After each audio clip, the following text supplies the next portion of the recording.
This video is sponsored by SBO Digital Marketing. நீங்கள் work from home job opportunity பார்த்துட்டு இருக்கீங்களா? அப்போது SBO digital மார்க்கெட்டிங்கில் ஜாயின் பண்ணுங்கள்.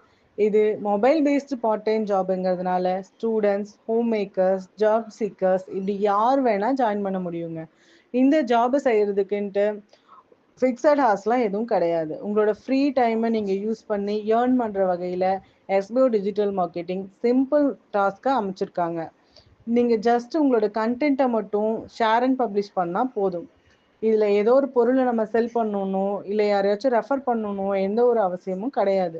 உங்ககிட்ட ஃபேஸ்புக், இன்ஸ்டாகிராம் ஆர் யூடியூப் இதில் ஏதாச்சும் ஒரு அக்கௌண்ட் இருந்தால் கூட போதும், நீங்கள் எலிஜிபிள் பர்சன் ஆகிடுவீங்க SBO டிஜிட்டல் மார்க்கெட்டிங்கில் ஜாயின் பண்ணுறதுக்கு.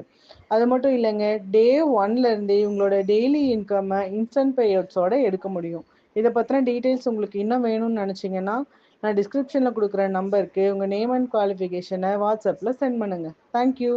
ஸ்கிப் பண்ணாதீங்க. பெரிய தப்பு. தினம் 300 ரூபாய் சம்பாதிக்க அரிய வாய்ப்பு. இன்ஸ்டாகிராம், ஃபேஸ்புக் பயன்படுத்த தெரிந்தால் போதும். Content post and content publishing மூலமா தினம் 300 ரூபாய் சம்பாதிக்கலாம். இந்த வேலை செய்ய 5 நிமிடம் போதும். Work training support, group communication support, all language customer live chat support, முக்கியமா சொந்தமா ஒரு பிசினஸ் ஸ்டார்ட் பண்ற அளவுக்கு உங்களால கற்றுக்கொள்ளவும் முடியும், சம்பாதிக்கவும் முடியும். இந்த வேலை வாய்ப்பு வழங்குவது 5 வருடத்திற்கு மேல ரன் ஆகிட்டு இருக்க நம்ம தமிழ்நாட்டு company school of business organisation private limited. மேலும் விவரங்களுக்கு டிஸ்கிரிப்ஷன்ல கொடுத்திருக்க நம்பருக்கு வாட்ஸ்அப் பண்ணுங்க. இங்க ஒருத்தவன் கடற்கரை கிட்ட நடந்து போயிட்டு இருக்கும் போது 5000 வருஷம் பழமையான ஒரு பாட்டில் கிடைக்குது. அதை எடுத்து அந்த மூடியை திறந்து பார்க்கறான். ஒரு பயங்கரமான சவுண்ட் கேட்டனால பயந்து அந்த பாட்டில கீழே தூக்கி போட்டுறான். அந்த பாட்டிலுக்குள்ள இருந்து கருப்பு கலர்ல ஏதோ ஒரு புகை மாதிரி மேல வந்து அதுக்குள்ள இருந்து ஒரு பூதம் ஒண்ணு வெளியில வருது. இந்த பையனை பார்த்த அந்த பூதம், நீ சாக ரெடி ஆகிக்கோ, நான் உன்னை சாவடிக்க போறேன்னு சொல்லுது. அதுக்கு இந்த பையனும், நான் தானே இந்த பாட்டிலுக்குள்ள இருந்து உன்னை காப்பாத்தினேன், என்ன போய் நீ சாகடிக்க போறியேன்னு எவ்வளவோ கேட்கிறான். அதுக்கு இந்த பூதமும், அதெல்லாம் எனக்கு தெரியாது, நான் உன்னை கொல்லுவேன்னு சொல்லி ஒரு பெரிய காலை வச்சு இந்த பையனை மிதிக்கலான்னு வருது. இந்த பையனும் கொஞ்சம் கொஞ்சமா தவழ்ந்து போய் அந்த பூதத்தோட கால்கிட்ட இருந்து இவனும் தப்பிச்சிடுறான். இந்த அழுக்கான நெகங்களை புடிச்சிட்டு இந்த பையனும் அந்த பூதத்திட்ட எவ்வளவோ கெஞ்சி பாக்குறான். ஆனா அந்த பூதமும் இவன் சொல்ற எதையுமே கேட்கற மாதிரி தெரியல.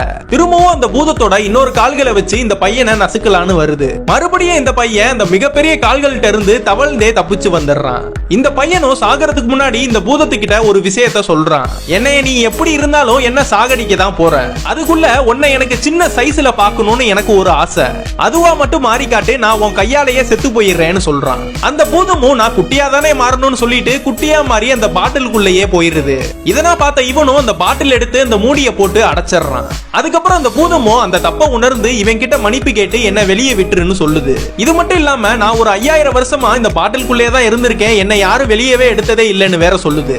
அப்படி நீ என்ன வெளியில விட்டனா உன்னோட 3 ஆசைகளை நான் நிறைவேற்றுறேன்னு சொல்லுது. இதனா கேட்ட இவனும், நான் உன்னை வெளியில விட்டனா என்னோட உயிருக்கு எந்த ஆபத்தும் உன்னால வரக்கூடாதுன்னு இவன் கிட்ட பிராமிஸ் வாங்குறான். அந்த பூதமும் பிராமிஸ் பண்ணிருது, இவனும் வெளியில விட்டுறான். அந்த பூதமும் செஞ்ச தப்புக்கு நான் இவன் கிட்ட மன்னிப்பு கேட்டு இவனோட ஆசைகளை நான் நிறைவேற்றுது.